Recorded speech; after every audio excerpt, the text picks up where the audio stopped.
With your Tackle HD fishing report for Pomme de Terre, here's Jordan Isaacs from Freedom Fishing Guide Service. What's up, guys? Jordan Isaacs here with your Pomme de Terre fishing report for your crappie. Went up there Saturday to the Cystic Fibrosis Foundation tournament for the benefit tournament out of Pittsburgh. Done really well. We actually took home the win, so that was a nice surprise. We had 7 fish for 733. We've caught probably 50. Nothing under 12 inches. The way our number one technique of catching those fish that I found was 45 to 55 foot of water, even a few out in that 57, 58 on spawning banks. Get out there in the channel, find those fish suspended in groups of 2 or 3.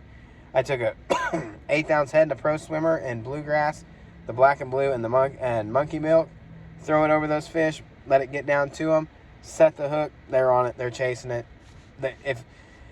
The biggest thing I've noticed is do not chase those fish that are deeper than 15 feet. You know, your boat will be in 50 or 60 feet of water, 40 feet of water, but you want to chase those fish that are in like groups of anywhere from 2 to 20 and 15 foot of water and less. Those fish will bite. Anything below that, they'll bite, but your day will be a whole lot less quantity of fish, I guess is what you should say, and you'll have a whole lot better quality when you do what I'm telling you with the 15 foot and less.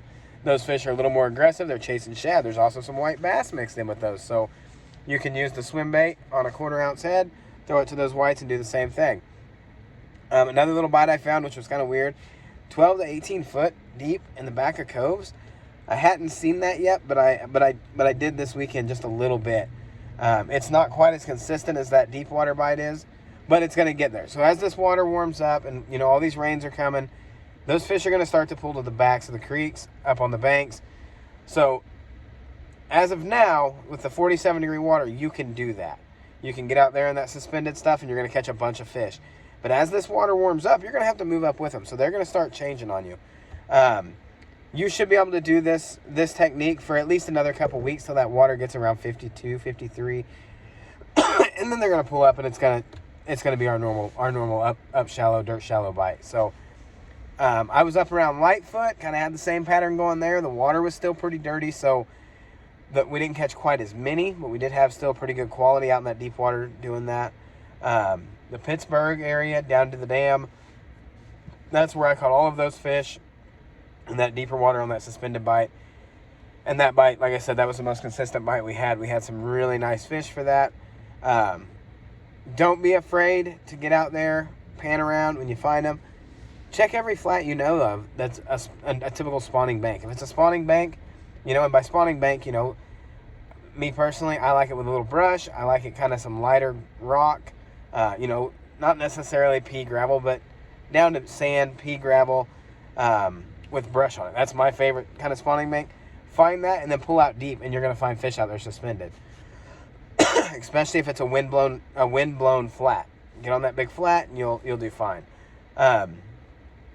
Just remember, these fish are going to start pulling up shallow. So if you pull out there on 50 foot and they're not there, pull up to 45. If they're not there, pull to 40. Don't go deeper, go shallower, because the water's warming up, the fish are pulling in. You guys will do just fine if you listen to that. I would recommend throwing that pro swimmer on an 1/8 ounce head, just because you can get a little longer cast on 4-pound or 6-pound line. I like 4 pounds because I can throw it further. The further you keep those fish from your boat, the better you're going to do, the more fish you're going to catch. So anyway, that's it for Pomme de Terre, guys. If you're looking for a trip, I've got a few days left open in April. Feel free to shoot me a call or a text at 417-251-2322, or look me up on Facebook at Freedom Fishing Guide Service, or send me an email, www.freedomfishingguide.com. Thanks, guys.